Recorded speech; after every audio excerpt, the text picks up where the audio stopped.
Very very welcome to all साथियों। Exam fighter number 1 पे आप सभी का हार्दिक स्वागत है। यूजीसी नेट एग्जाम जून 2024 की क्लासेस में आप सभी का स्वागत है, जहां पे हम लोग पेपर 2 की क्लासेस स्टार्ट कर चुके हैं। और पेपर 2 में कौन सा सब्जेक्ट है? तो हिस्ट्री, इतिहास के सब्जेक्ट को हमने स्टार्ट किया है। और पिछले क्लासेस में हमने सिलेबस के बारे में डिटेल्स में डिस्कशन किया, और मैंने कहा था हम लोग स्मार्ट तरीके से कम समय में ज़्यादा आउटपुट लेकर तैयारी करेंगे, ताकि कम पढ़ें और ज़्यादा बेनिफिट हमें एग्ज़ाम में हो। तो हमें अभी समय जो है बहुत कम है, तो हमें ऐसे तरीके अपनाने हैं जहाँ से प्रश्न ज़्यादा बनेंगे और जो आपको पढ़ने में भी इंटरेस्टिंग लगे, है ना। प्रश्न भी ज़्यादा बने, आपको पढ़ने में भी इंटरेस्टिंग लगे, और वहाँ से आप ज़्यादा स्कोर कर सकते हैं। तो स्मार्ट स्ट्रेटजीज के साथ क्लासेस कर रहे हैं, तो इसलिए हम लोगों ने यूनिट 7 को स्टार्ट किया है। आपका जो सिलेबस है उसका यूनिट 7 को स्टार्ट करेंगे, क्योंकि यहाँ से आप प्रश्न देखेंगे ज़्यादा बनेगा। और ये मॉडर्न इंडियन हिस्ट्री का सेक्शन से हम लोग स्टार्ट कर रहे हैं, क्योंकि इससे आप ज़्यादा कह सकते हैं टच में है ना। ये ज़्यादा जल्दी आपको रहेगा याद करना, आपके लिए याद करना ज़्यादा आसान रहेगा मॉडर्न इंडियन हिस्ट्री को। तो मॉडर्न इंडियन हिस्ट्री का जो पहला हमारा टॉपिक रहेगा, जो सिलेबस का है यूनिट 7, उसमें हमारा क्या है? आधुनिक भारतीय इतिहास के स्रोत, the sources of modern Indian history. आज हमारा टॉपिक क्या रहेगा? The sources of modern Indian history, आधुनिक भारतीय इतिहास के स्रोत। यानी आधुनिक भारतीय इतिहास को हम लोग जानते हैं, तो इसके लिए जानने के क्या स्रोत है। जैसा आप जान ही रहे हैं दोस्तों, कि चाहे वो किसी भी पीरियड हो, किसी भी पीरियड के अगर हम इतिहास को जानना चाहते हैं, तो उस काल के संबंधित स्रोत सामग्री का होना बहुत जरूरी है। और भारत में आधुनिक काल में कौन आए? आधुनिक काल में यूरोपीय आए, यूरोपीय कंपनियां आई, विशेषकर अंग्रेजों का यहाँ पर शासन कायम हुआ आधुनिक काल में। तो अंग्रेजों के आने के पश्चात भारत में क्या हुआ? जो इतिहास लेखन की जो परंपरा थी, उसमें थोड़ा साइंटिफिक कह सकते हैं कि धारा का प्रवेश हुआ, है ना। वैज्ञानिक तरीके से इतिहास को लिखा जाने लगा, और भारतीय इतिहास को अब क्या होगा? विश्व स्तर पर इसको मान्यता मिलना आरंभ हो गया। इसीलिए आधुनिक भारतीय इतिहास को जानने के लिए स्रोतों की कोई भी कमी नहीं, प्रचुर मात्रा में स्रोत सामग्री यहाँ पर मिलती है, जिसमें हम कौन कौन से पार्ट में उसे देख सकते हैं, कौन कौन से स्रोत है आधुनिक भारतीय इतिहास को जानने के। तो आप देखें, इतने सारे 8 पार्ट में हमने उसे बांटा है। 8 कह सकते हैं पॉइंट्स में इसको डील करेंगे हम लोग। कौन कौन से सामग्री है? स्रोत सामग्री पहला आ गया अभिलेखीय सामग्री, यानी जो लिखित मिले हैं। उसके बाद जीवन चरित्र और संस्मरण, किसी ने अपना जीवन चरित्र लिखा है, चाहे बहुत सारे अंग्रेज भी थे, बहुत सारे भारतीय भी थे, जिन्होंने अपना जैसे जहाँ जहाँ वो गए यात्रा में, उन्होंने अपना संस्मरण लिखा, है ना। जो उसको याद था उसे उन्होंने लिख डाला। तो इस प्रकार की चीज़ों को हम लोग जीवन चरित्र या संस्मरण कहते हैं। फिर समाचार पत्र, आपको पता ही होगा, आज़ादी के दौर में जितने भी हमारे पुराने नेता थे, सभी एक अच्छे पत्रकार हुआ करते, चाहे वो बाल गंगाधर तिलक हो, दादा भाई नौरोजी हो, गांधी जी हो, है ना। सभी अपना समाचार पत्र निकाल, नेहरू जी हो, सभी समाचार पत्र निकालते थे। और समाचार पत्र में किन घटनाओं का वर्णन रहता था? अंग्रेजों के काल का। यानी उस काल के इतिहास को जानने के लिए समाचार पत्र में भी महत्वपूर्ण भूमिका निभाते हैं। कुछ मौखिक साक्ष्य, मॉडर्न इंडिया की बात है तो बहुत पुरानी तो है नहीं, बहुत सारे मौखिक साक्ष्य, उनका वीडियो ऑडियो उपलब्ध है, मौखिक साक्ष्य है। सृजनात्मक साहित्य, कुछ कवि वगैरह हुआ करते थे या लेखक हुआ करते थे, जो डायरेक्ट आज़ादी की लड़ाई में नहीं लड़ते थे, लेकिन वो उस तरह के भाव से विभोर उस रस के कविताओं को लिखा करते थे, है ना। उस रस की रचनाएं लिखा करते थे, उससे भी कर सकते हैं इतिहास की जानकारी मिलती है। चित्रकारी, चित्रकारों के द्वारा भी बहुत सारी चीज़ें वर्णन की जाती है, किसानों की समस्या हो, है ना, किसानों का शोषण हो, इन सबको चित्रों के माध्यम से कटाक्ष करके दिखाने का प्रयास करते थे ये लोग।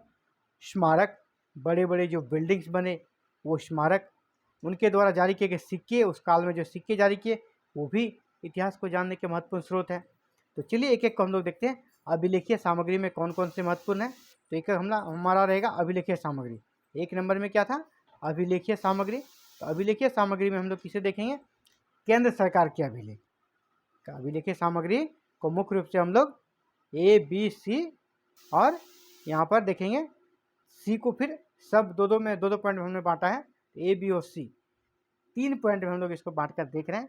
तो अभिलेखीय सामग्री में केंद्र सरकार के अभिलेख, केंद्र सरकार का जो सबसे महत्वपूर्ण अभिलेख है वो कौन रहेगा? राष्ट्रीय अभिलेखागार नई दिल्ली। भारत सरकार का जो अभिलेखागार कहाँ है? नई दिल्ली में। यहाँ पर वर्तमान भी इस अभिलेखागार में सिर्फ पुराने ही नहीं, मतलब 18वीं सदी के मध्य से, यानी जब से अंग्रेजी सत्ता से 1757 से यहाँ पर स्टार्ट माना जाता है, तो 1757 से वर्तमान तक के जो भी घटनाएं घटती है सरकार की तरफ से, उसे यहाँ पर अभिलेखों में दर्ज किया जाता है। तो ये राष्ट्रीय अभिलेखागार कहाँ है? नई दिल्ली में। इसमें तभी से लेकर मतलब 17वीं 18वीं शताब्दी से लेकर वर्तमान तक, वर्तमान काल तक के अभिलेख यहाँ पर संग्रहित है। ये कहाँ पर है? नई दिल्ली में। राष्ट्रीय अभिलेखागार कहाँ है? नई दिल्ली में। ये भी प्रश्न आपसे डायरेक्ट आ सकता है। यहाँ पर 1757 में जो ब्रिटिश की कह सकते पहली विजय हुई बंगाल में, इसके बाद वहाँ पर शासन व्यवस्था को चलाने के लिए जिस प्रकार कंपनी के अंदर कह सकते भाग दौड़ की स्थिति मची और करप्शन और लूट का राज स्थापित हुआ, तो कंपनी पर नियंत्रण स्थापित करने ब्रिटिश सरकार ने पहला एक्ट पारित किया, जिसको कहते हैं 1773 का रेगुलेटिंग एक्ट। कौन सा एक्ट? Regulating act.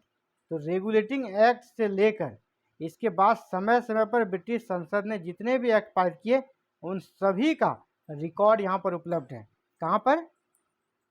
राष्ट्रीय अभिलेखागार नई दिल्ली में। तो यह बहुत ही इम्पोर्टेंट है। इसके अलावे 1857 के बाद जो नए नए लोक सेवा आयोग का गठन हुआ, स्थानीय स्वशासन का प्रारंभ हुआ, प्रांतों का पुनर्गठन हुआ, ये सभी चीज़ें यहाँ पर इस अभिलेखागार में उन सभी से संबंधित डॉक्यूमेंट वहाँ पर उपलब्ध है। तो ये बहुत ही महत्वपूर्ण कह सकते स्रोत है राष्ट्रीय अभिलेखागार नई दिल्ली। इसके बाद विभिन्न जो दूसरा हमारा विभिन्न राज्यों के अभिलेख, विभिन्न राज्य सरकारों के अभिलेख। राज्य सरकारों में ब्रिटिश प्रांत और देसी रियासत। आपको पता होगा कि ब्रिटिश शासन में दो प्रकार की व्यवस्थाएं थी भारत में। जहाँ पर ब्रिटिश का सीधा नियंत्रण था उसे ब्रिटिश प्रांत बोलते थे, और जहाँ पर राजे रजवाड़े बने हुए थे उसको बोलते थे देसी रियासत। तो देसी रियासतों और ब्रिटिश प्रांत में जो सरकारें बनी थी उनके भी अभिलेख हुआ करते थे, और देसी रियासतों के भी अभिलेख हुआ करते थे। उनसे भी हमें आधुनिक भारतीय इतिहास को जानने में कैसे बहुत ही सहूलियत होती है। ये भी महत्वपूर्ण स्रोत के रूप में हमारे लिए है। इसके बाद कुछ प्रकाशित अभिलेख। प्रकाशित अभिलेख में सबसे बड़ा जो हो गया हमारा केंद्रीय विधानसभा। आपको पता है कि विधानसभा या जो होता है हमारा केंद्रीय विधानसभा का मतलब समझिए कि केंद्रीय जो हमारा संसद है, आप इसको संसद समझिए। केंद्रीय विधानसभा लिखा है, इसका मतलब आप संसद समझिए। आपको पता है कि संसद में जो भी गतिविधियां होती है वर्तमान में, वो क्या होता है? रिकॉर्ड होता है ना, ऑन रिकॉर्ड, उससे रिकॉर्ड किया जाता है ना। वो कभी भी आप उसे निकाल के किसी भी नेता के बयान को, किसी भी लीडर के बयान को आप वहाँ पर लिखित रूप से प्राप्त कर सकते हैं, क्या उन्होंने कहा था। एक एक वर्ड वहाँ पे कह सकते हैं, उसको वहाँ पर रिकॉर्ड रहता है। तो सिर्फ अभी का ही नहीं, उस दौर में भी जब अंग्रेजी शासन काल में भी जो हमारा कह सकते केंद्रीय विधानसभा थी, जिसको केंद्रीय विधानमंडल बोला जाता था, तो वहाँ पर भी जो भी घटनाएं घटी, जो भी बातें हुई, जो भी डिस्कशन हुआ, जो भी बहस हुआ, उन सभी का रिकॉर्ड उपलब्ध है ना। और वो प्रकाशित किया जाता, उसे पब्लिश किया जाता था। तो वो एक बहुत बड़ा स्रोत है। फिर प्रांतीय विधानमंडल, जैसे कि विभिन्न प्रांतों में सरकारें बनी थी, है ना, देश सरकारों का जो गठन हुआ, वहाँ भी इसी प्रकार का प्रांतीय विधानसभाएं थी। वो भी केंद्रीय विधानमंडल का ही के अनुसार नकल करती थी। वो भी अपने सभी चीज़ों को उसी प्रकार संग्रहित करने का प्रयास करती थी जैसे केंद्रीय विधानसभा करती थी। और आज जैसे प्रांतों में हमारा राज्यों में विधानमंडल करता है सेम व्यवस्था, तो वो भी एक बहुत ही महत्वपूर्ण स्रोत के रूप में हम लोग जानते हैं। तो अभिलेखीय सामग्री में उसके बाद हम लोग देखेंगे निजी सामग्री। निजी सामग्री का मतलब क्या है? निजी सामग्री जैसे पत्र। निजी सामग्री में पत्र, जैसे अभी नेहरू जी जेल से पत्र लिखा करते थे। जेल से पत्र लिखा करते थे, कभी अपने डॉटर के लिए तो कभी किसी के लिए। तो एक नेता दूसरे नेता को पत्र लिखा करते थे, या तो फिर पत्र ब्रिटिश सरकार को लिखा करते थे, गवर्नर जनरल को लिखा करते थे। वो पत्र भी बहुत ही महत्वपूर्ण है। ये सभी निजी अभिलेख में आएंगे। इसके बाद बैंक के दस्तावेज। बैंक जो होता था, व्यापार घराना, वो अभिलेख जो आर्थिक परिवर्तन पर महत्वपूर्ण सामग्री उपलब्ध कराते हैं कि किस प्रकार उस समय आर्थिक परिवर्तन हुआ, वो बैंक के दस्तावेज से हमें पता चल जाता है। इसी प्रकार संगठन के दस्तावेज, अंग्रेजों का सामना करने के लिए, अंग्रेज से टक्कर लेने के लिए कांग्रेस का गठन हुआ। इसी प्रकार बहुत सारे संगठन जैसे इंडियन एसोसिएशन बना, तो उनका भी अपना एक कह सकते संविधान हुआ करता था।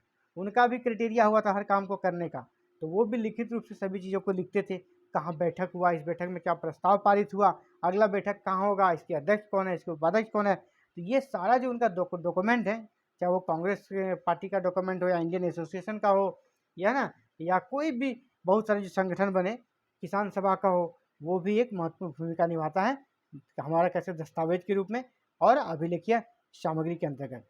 चेंबर ऑफ कॉमर्स उस दौर में ही बना था, और उस चेंबर ऑफ कॉमर्स के द्वारा भी जो भी चीज़ें लिखित रूप से रखी जाती थी, वो भी इसी प्रकार स्रोत के रूप में हम उसका उपयोग करते हैं। फिर विदेशी सामग्रियों में, विदेशी संग्रहालय में अब हमारा है विदेशी संग्रहालय में संरक्षित अभिलेख।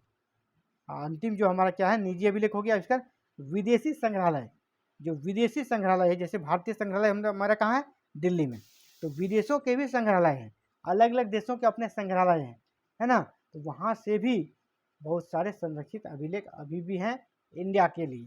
तो इंडिया के लिए बहुत सारे अभिलेख अभी भी हैं। इसमें सबसे महत्वपूर्ण है, क्योंकि हमारा देश किसके अंतर्गत गुलाम था, ब्रिटेन के अंतर्गत।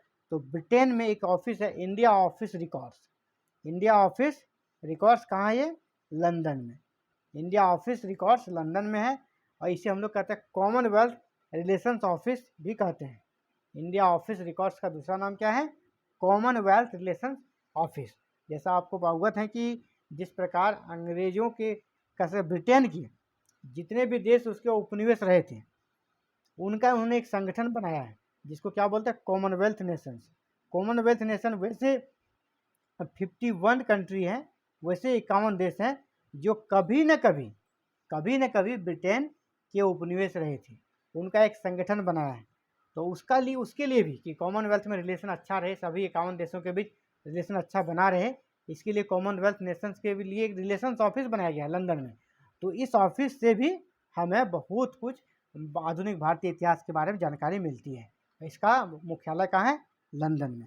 इसी प्रकार ब्रिटिश संग्रहालय जो है, वहाँ पर ब्रिटिश वायसराय, जो भारत के राज्य सचिव थे, और अन्य अधिकारियों के पत्र जो कि लंदन से यहाँ आते थे या यहाँ से लंदन जाते थे, वो सभी यहाँ ब्रिटिश संग्रहालय में संरक्षित हैं।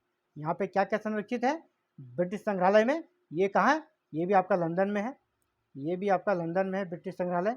यहाँ पर क्या क्या मिलता है, जैसे कि जो भारत के वायसराय थे वो जो लेटर लिखते थे ब्रिटेन को, या भारत के जो राज्य सचिव थे वो जो पत्र वायसराय को लिखते थे। इसके अलावे अन्य अधिकारियों के द्वारा जो पत्र जारी होते थे, उनका भी यहाँ पर संग्रह मिलता है। इसी प्रकार मिशनरी सोसाइटी ऑफ लंदन में जो मिशनरी सोसाइटी इंडिया में आई, जैसे कि धर्म का अपना प्रचार करने के लिए, तो उनका भी एक अपना संगठन था, उनका भी एक चैन बना हुआ था ना। तो वो यहाँ पे क्या क्या गतिविधियाँ करती थी, वो फिर अपने कंट्री में या अपने जो उसका सीनियर संगठन था वहाँ पे उसे बताने का काम करते थे। जैसे मिशनरी सोसाइटी ऑफ लंदन है, तो मिशनरी सोसाइटी ऑफ लंदन में वो सूचना देते थे। तो जब आप वहाँ जाते हैं मिशनरी सोसाइटी ऑफ लंदन, तो वहाँ भी आपको इंडिया के बारे में, भारत के बारे में, विशेषकर आधुनिक काल के बारे में जानकारी वहाँ पर मिल जाती है। इसी प्रकार फ्रेंच मिनिस्ट्री हेग है ना, यहाँ पर फ्रेंच का क्या क्या गतिविधि रहा, इनके बारे में जानकारी मिल जाती है ना। फ्रेंच मिनिस्ट्री हेग, यहाँ से किसके बारे में जानकारी मिलती है, फ्रांसीसियों के बारे में। यहाँ तो फ्रांसीसी गतिविधियाँ भी हुई थी, फ्रांसीसी गतिविधियों के बारे में जानकारी मिलती है। इसी प्रकार national archive of Portugal Lisbon, यानी पुर्तगाली जो थे उनके लिए national archives of Portugal Lisbon, जो कि लिस्बन में है, इसमें पुर्तगालियों के बारे में जानकारी मिलती है। पुर्तगाली जो भारत आए, उन्हें भारत में किस प्रकार अपनी कोठियाँ बनाई, किस प्रकार यहाँ पे अपने उन्होंने कह सकते व्यापार को आरंभ किया, तो इनकी जानकारी कहाँ मिलती है, नेशनल आर्काइव ऑफ पुर्तगाल। एक ऑफिस है नेशनल आर्काइव ऑफ पुर्तगाल, जो कि कहाँ है, लिस्बन में, तो उनसे जानकारी मिलती है।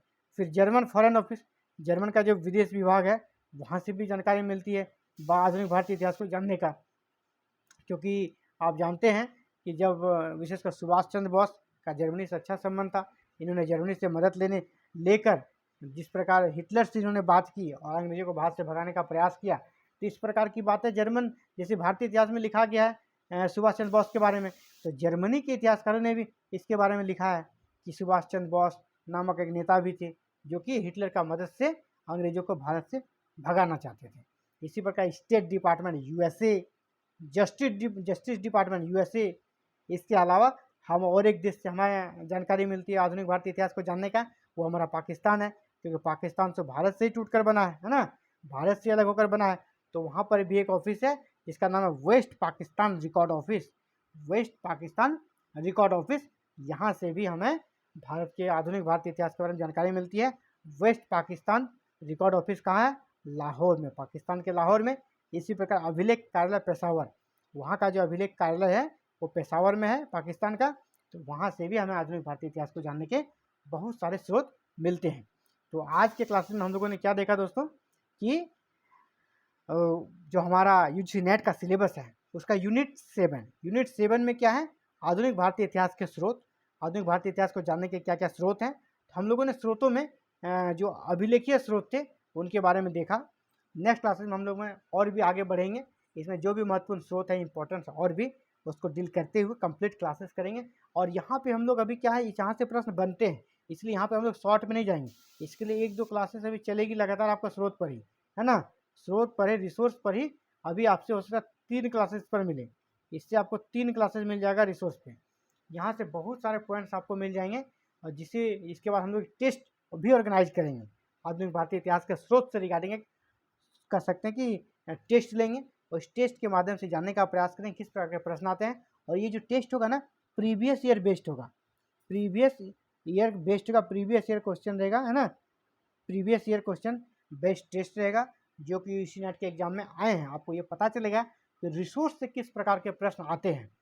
तो चलिए आज के क्लास में इतना ही, मिलते हैं कल नई क्लासेस में, और कल फिर हम लोग इसी को आगे बढ़ाते हुए इसको कंप्लीट करेंगे। और ऐसे ही हम लोग पूरा जो हिस्ट्री का सिलेबस है उसको, इंटायर सिलेबस को कंप्लीट कर लेंगे। अभी टेंटेटिव एग्जाम डेट आपका 16 जून है। देखिए ये क्या होता है, क्योंकि यूपीएससी से एग्जाम क्लैश हो रहा है तो निश्चित रूप से एग्जाम डेट तो चेंज होना ही है, चाहे वो आगे जाए या फिर थोड़ा पीछे खिसके, अब देखा जाएगा जैसे होता है। लेकिन अभी हम लोग 16 जून को टारगेट बनाकर उसी अनुसार क्लासेस करेंगे और पूरे सिलेबस को, इंटायर सिलेबस को एक राउंड कंप्लीट कर लेंगे और स्मार्ट तरीके से कंप्लीट करेंगे ताकि कम पढ़कर हम ज़्यादा आउटकम ले सकें।